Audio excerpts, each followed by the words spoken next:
I never thought I'd be the guy writing one of these posts. You hear about this kind of thing happening to other people, but when it's your life, it feels like the ground has been ripped out from under you. My name's Mark, and for 8 years, I thought I had the kind of life other people envied. A steady job, a beautiful wife, and a daughter who lights up every room she enters.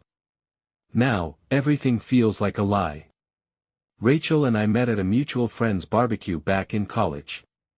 She wasn't the loudest person in the room, but there was something about her. She had this laugh that made everyone else laugh too, like pure joy was contagious. By the end of the night, I was hooked. We started dating a few weeks later, and before I knew it, I was picking out engagement rings. Our wedding was small but perfect. We said our vows in her parents' backyard under a canopy of string lights. The first few years of marriage were everything I'd hoped for. Rachel was my best friend and my biggest cheerleader. When Emma came along 6 years ago, it felt like the final piece of our puzzle. She was the spitting image of Rachel, same honey-colored hair, same mischievous twinkle in her eyes. For years, we were a team. Rachel stayed home with Emma while I worked construction. When Emma started kindergarten, Rachel decided to pick up freelance writing. I was proud of her for finding something she loved and was good at. But that's when things started to change. At first, it was little things, nothing I could put my finger on. She'd stay up late, typing away on her laptop while I went to bed alone. I'd wake up in the middle of the night and find her on the couch, scrolling through her phone. When I asked about it, she said she was networking or catching up on emails. I didn't think much of it. But then intimacy started to fade. I told myself it was normal, that life gets busy and routines change. Still, there was something else. A distance growing between us, like she was there physically but had checked out emotionally. Her phone became her constant companion. She'd set it face down on the table or keep it in her pocket, even when we were just watching TV. If it buzzed, she'd glance at the screen and slide it away. I joked about it once, something like, "Who are you texting, the president?" And she laughed, but it felt forced. I'll admit, my gut started whispering that something was off. But then I'd catch her singing Emma's favorite lullabies at bedtime or surprising me with my favorite takeout on a tough day, and I'd tell myself I was imagining things. Rachel wasn't the type. She was solid, dependable, and kind.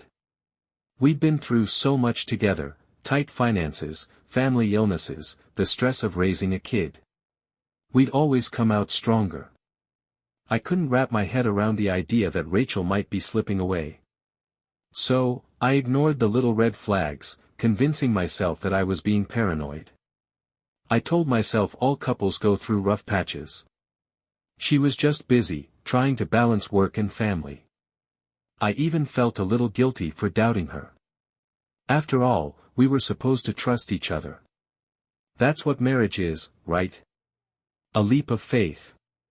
Looking back now, I realize how blind I was. I didn't want to see the cracks forming in our life. I wanted to believe we were unshakable.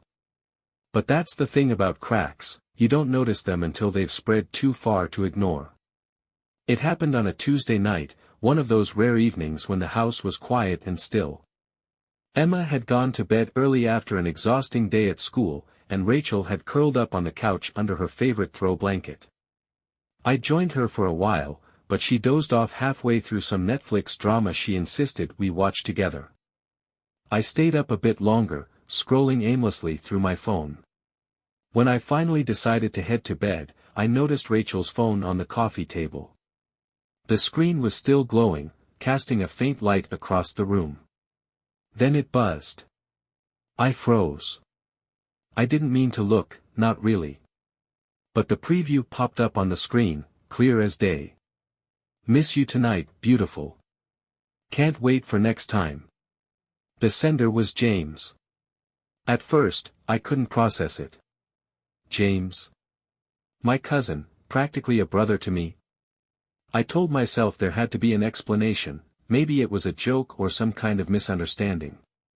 My stomach churned, my pulse pounding in my ears as I stood there staring at the screen. Rachel shifted in her sleep, and I flinched like a kid caught snooping. My mind raced. I had two choices: put the phone down and pretend I hadn't seen it, or look deeper. I picked it up. Rachel always had a passcode, but I'd seen her enter it 100 times. An old habit of hers was using Emma's birthday for everything. My fingers trembled as I unlocked the screen. At first, there was nothing out of the ordinary. Her usual apps and photos of Emma were all in their usual places. But something made me check her photo gallery. That's when I saw it, a folder tucked away at the bottom, innocuously labeled Work Notes. I opened it. The first thing I saw was a selfie of Rachel and James, their faces close together. He had his arm around her waist, and they were smiling like a couple posing for a Christmas card. My breath hitched, and I swiped to the next photo. And the next. Each one was worse than the last. There were photos of them at what looked like a cabin. James' family had one upstate. There were intimate moments too, things I never thought I'd see my wife share with anyone but me. It didn't stop there. I found the texts next, tucked away in a hidden messaging app one didn't even know existed. You always make me feel so alive. Wish I could stay with you forever. When he's out of town, let's spend the weekend together. Each word was a dagger. The timestamps told me everything. This had been going on for 2 years. 2 years of lies, of sneaking around, of them laughing at my expense. The realization that they had been doing this while I was at work, or while Emma and I were visiting my parents, made my blood boil. They'd used my time away to play house together. James. Of all people, James. He wasn't just some random guy. He was family. Growing up, James had been my closest confidant. He was at my wedding, gave a speech about how lucky I was to have found Rachel. And now I realized he must have been watching her even then, waiting for an opportunity. The betrayal hit me like a freight train. I dropped her phone back onto the coffee table, my hands shaking so badly I had to sit down. I tried to breathe, but the room felt suffocating. Rachel stirred on the couch, mumbling something before rolling over. I stared at her, the woman I had loved and trusted, and felt like I was looking at a stranger. For a moment, I wanted to wake her up and confront her right there. I wanted to shout, to demand answers, to make her feel the same pain that was ripping through my chest. But I didn't. I couldn't, not yet. Instead, I sat there in silence, my mind racing. Memories flashed through my head, James helping us move into our first apartment, Rachel smiling at me as we danced at our wedding, the three of us laughing over beers during a family barbecue. Now all of it felt poisoned, tainted by their betrayal. I felt sick. My hands clenched into fists, and I had to force myself to unclench them. I needed proof. If I confronted Rachel, she'd deny it, twist the story, make excuses. I needed to gather everything. Taking a deep breath, I picked up her phone again. I took photos of the texts, the pictures, everything. My heart felt like it was shattering with every swipe, but I pushed through it. Once I was done, I set the phone back down exactly where I'd found it. Rachel didn't stir. That night, I didn't sleep. I lay in bed staring at the ceiling, trying to make sense of everything. I wanted to rage, to cry, to scream.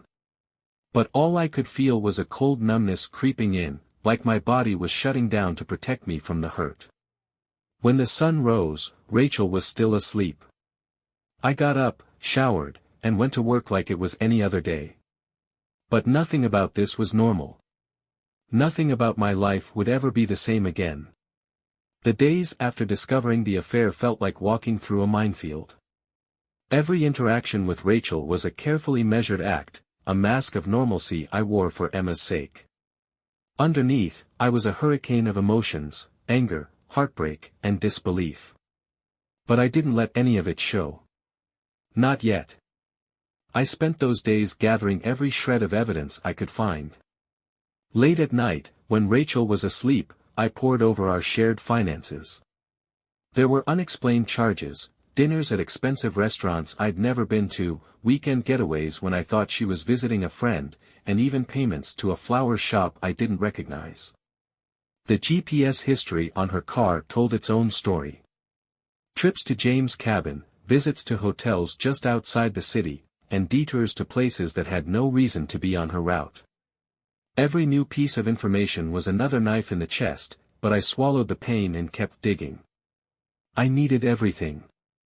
If Rachel or James tried to gaslight me, I wanted the truth to speak louder than their lies. By the end of the week, I had what I needed. I didn't feel relief, only a grim determination. This was going to end on my terms. That Friday, I told Rachel I wanted us to have a quiet dinner together. I said it had been too long since we'd reconnected, just the two of us. She seemed surprised but agreed, smiling as though everything between us was fine. I made her favorite, grilled salmon with a side of roasted vegetables. We sat at the dining table, the candlelight casting soft shadows across her face. For a moment, I almost forgot why I'd planned the dinner. She looked radiant, the same woman I fell in love with. But then I remembered the texts, the photos, the lies. Rachel, I began, keeping my voice calm, I've been thinking a lot about us lately. About how we've been distant. Her smile faltered, just slightly, but she nodded. I know, Mark. Things have been different. Work's been busy, and life just gets in the way sometimes, you know. I leaned forward, folding my hands on the table. Yeah, life does get in the way. But sometimes, Rachel, people put obstacles in the way themselves. Her fork paused halfway to her mouth. What are you talking about? I reached into my pocket and pulled out a manila envelope, setting it gently on the table. This, I said, is what I'm talking about. Rachel stared at the envelope like it might explode. She didn't move. Go ahead, I said softly. Open it. She hesitated before picking it up. Her fingers trembled as she pulled out the contents, printed screenshots of her texts with James, copies of the photos from her hidden folder, and a list of all the charges and trips I'd uncovered. The room was so quiet I could hear the clock ticking in the background. Mark, she whispered, her voice cracking. I can explain. Can you? I asked, my tone still eerily calm. Because from where I'm sitting, it looks pretty self-explanatory. 2 years, Rachel. 2 years of lies. Of sneaking around behind my back. She shook her head, her eyes filling with tears. It wasn't like that. Then tell me, I said, leaning back in my chair. Tell me what it was like. Her tears spilled over, and she clutched the papers in her hands as if they could shield her from the truth. It was. I don't know. It was a mistake, Mark. I wasn't thinking clearly.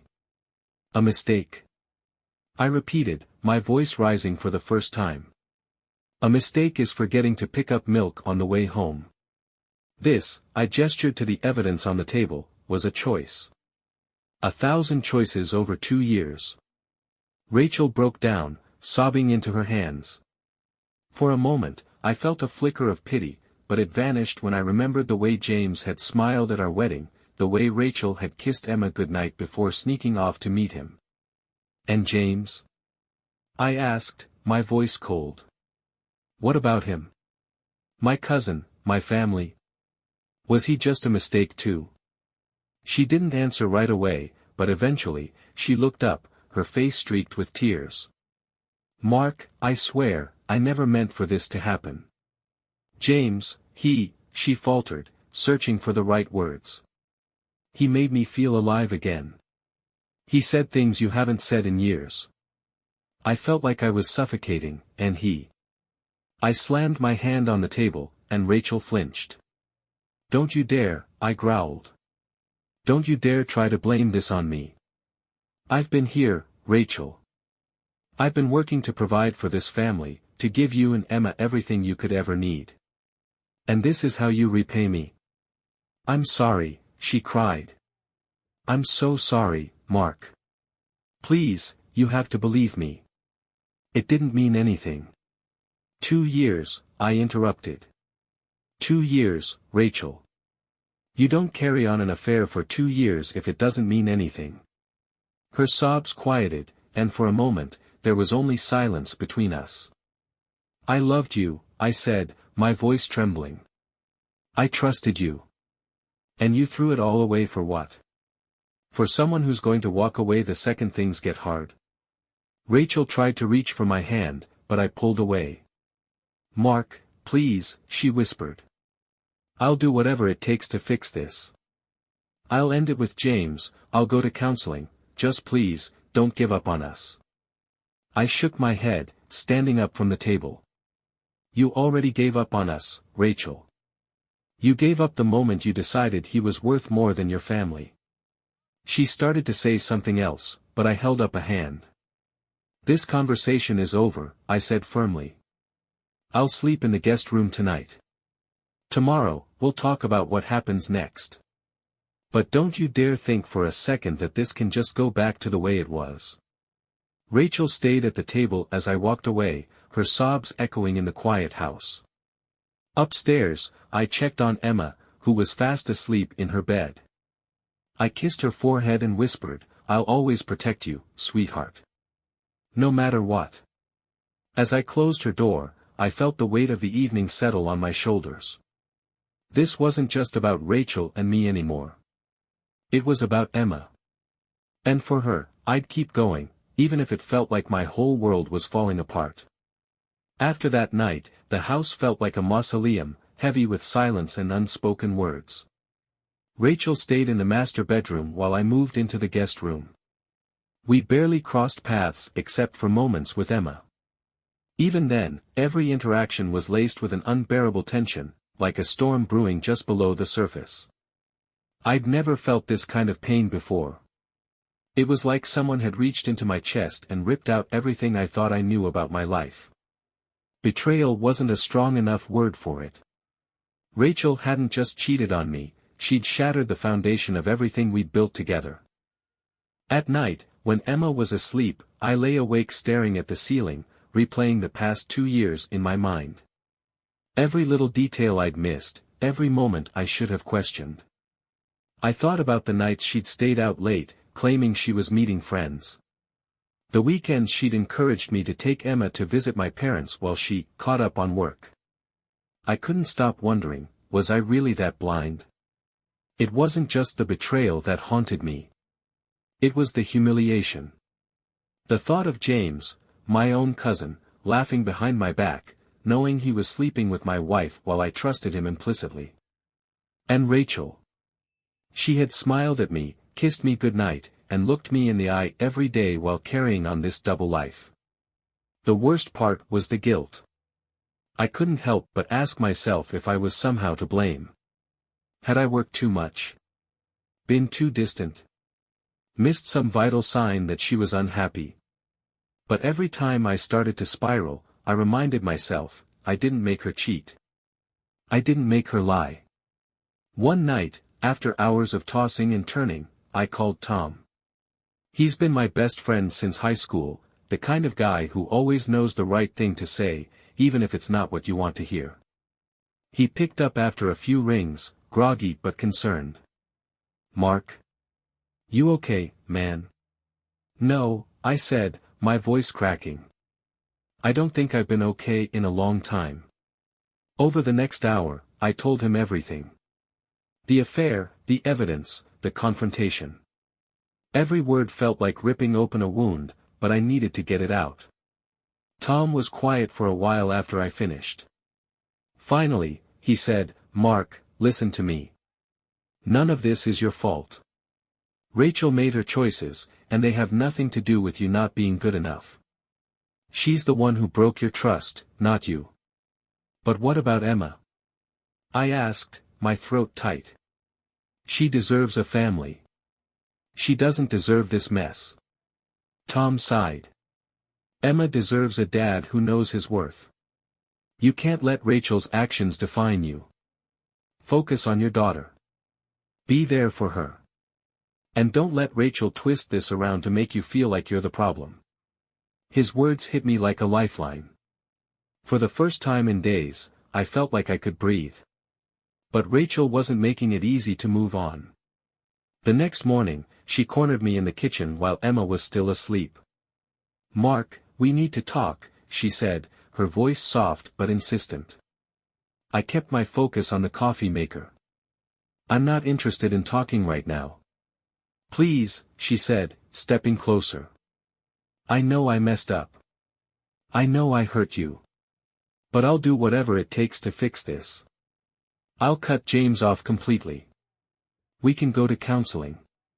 I'll make it right." I turned to face her, my jaw clenched. "You don't get it, do you? You didn't just make a mistake, Rachel. You made a choice. Over and over again. For 2 years. How am I supposed to believe anything you say now?" Her eyes filled with tears, and she reached for my hand. I pulled away. "Mark, I was in a bad place," she said, her voice trembling. "I felt invisible. You were always working, and I felt like I didn't matter anymore." I let out a bitter laugh. "So your solution was to cheat? With my cousin? If you were unhappy, you could have talked to me. You could have asked for help. But instead, you lied to my face." "I know," she whispered. "And I hate myself for it. But I love you, Mark. I love Emma. I want us to be a family again." Her words rang hollow. I could see the desperation in her eyes, but I couldn't tell if it was genuine remorse or fear of losing the life she'd grown comfortable with. "I don't believe you," I said finally. "You don't love me. If you did, you wouldn't have done this. You wouldn't have thrown away our marriage for whatever it is James gave you." She flinched like I'd slapped her, but I didn't care. I wasn't going to let her rewrite the narrative. "This isn't about what you want anymore, Rachel," I said. "It's about what's best for Emma. And right now, the best thing for her is for me to figure out how to move forward without you." Rachel started to cry, but I didn't stick around to comfort her. I grabbed my coffee and walked out of the room, letting her deal with the mess she'd created. That night, I called Tom again. He listened as I vented, his steady voice anchoring me through the storm. "Remember what I said," he told me. "This is about you and Emma now. Rachel made her bed. Let her lie in it. You focus on being the best dad you can be. That's all that matters." I nodded, even though he couldn't see me. "You're right," I said quietly. "She doesn't deserve another chance. But Emma deserves the world." After we hung up, I sat in the dark for a long time, thinking about what Tom had said. I knew he was right, but it didn't make the pain any easier to bear. Rachel's justifications, her tears, her promises to change, they didn't matter anymore. I saw through them for what they were, empty words from someone who only regretted getting caught. And I knew I couldn't let her drag me down with her. The day I walked into my lawyer's office, I felt a strange mix of emotions, relief, sadness, and fear. But mostly, I felt a sense of finality. Filing for divorce wasn't a decision I'd come to lightly, but after everything Rachel had done, I knew it was the only way forward. My lawyer, Beth, was sharp and no-nonsense. She listened patiently as I laid out the details of the affair and handed over the evidence I'd gathered. "This is solid," she said, flipping through the pages of texts and receipts. "If she tries to contest custody or push for an unfair settlement, we'll have no problem showing who broke the trust in this marriage." Her confidence gave me a sense of empowerment I hadn't felt in weeks. For the first time, I felt like I was taking control of my life again. That evening, I sat Rachel down in the living room. Emma was at a sleepover, so there were no interruptions, just the two of us and the weight of what needed to be said. "I filed for divorce," I told her bluntly. Rachel's face crumpled, and for a moment, I thought she might start begging again. But instead, she just nodded, her eyes brimming with tears. I figured as much, she said quietly. I don't blame you. There's no point in dragging this out, I continued. We'll work out a custody arrangement for Emma. But as far as we're concerned, this is over. Rachel wiped her eyes, nodding again. I just hope, someday, you can forgive me, she said. I didn't answer. Forgiveness might come eventually, but not today. After Rachel left the room, I picked up my phone and dialed James' number. I'd been putting off this conversation, but it had to happen. Mark, he answered, his voice cautious. Listen carefully, I said, my tone as cold as the betrayal still fresh in my chest. Stay away from my family. Don't call, don't text, don't even think about coming near Emma or me. If you do, I'll make sure the evidence I have ends up in court. Understood? There was a long pause on the other end of the line. Finally, James muttered, yeah. I get it. Good, I said, hanging up without another word. The next few weeks were a blur of paperwork, meetings with Beth, and trying to keep things as normal as possible for Emma.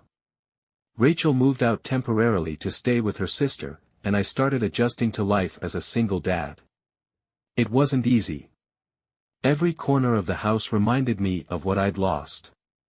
The photo albums on the shelf, the empty side of the bed, even the coffee mugs Rachel had picked out when we first moved in, all of it was a reminder of the life I thought we had. But there were moments of hope too. Moments when Emma would run into my arms after school, her laughter chasing away the darkness. Moments when I realized that, despite everything, I was still standing. One night, after I tucked Emma into bed, I sat in the living room with a glass of whiskey and reflected on everything that had happened. The betrayal, the heartbreak, the long nights questioning myself, it had all taken its toll. But as I sat there, I realized something important: Rachel's choices didn't define me. For too long, I'd ignored the little signs that something was wrong. I'd convinced myself that Rachel's distance was my fault, that I just needed to try harder. But the truth was, I'd let her take advantage of my trust. Looking back now, I could see all the red flags I'd missed. The late nights, the constant phone calls, the excuses. I'd wanted so badly to believe in our marriage that I ignored what my gut had been screaming at me all along. It was a hard lesson, but one I wouldn't forget. From now on, I'd trust my instincts. And I'd teach Emma to value herself enough to never settle for someone who didn't treat her with respect. I wasn't just rebuilding my life for me, I was doing it for her. Emma deserved a father who was strong, who knew his worth, and who wouldn't let the past define him. The day Rachel was served the final divorce papers, I felt a weight lift off my shoulders. It wasn't the end of all the pain, healing would take time. But it was the start of something new. That night, as I lay in bed, I decided to write this post. Not just to share my story, but to offer some advice to anyone who might find themselves in a similar situation. If you're reading this and something feels off in your relationship, trust your gut. Lies have a way of covering the truth, but they always unravel in the end. I won't lie to you, facing the truth hurts like hell. But it's better than living a lie. And once you've made it through the storm, you'll find something stronger on the other side. For me, that something is Emma. She's my reason to keep going, to keep building a life worth living. As for Rachel and James, they're in my past now, where they belong. My focus is on the future, a future where I know my worth and teach my daughter to know hers too.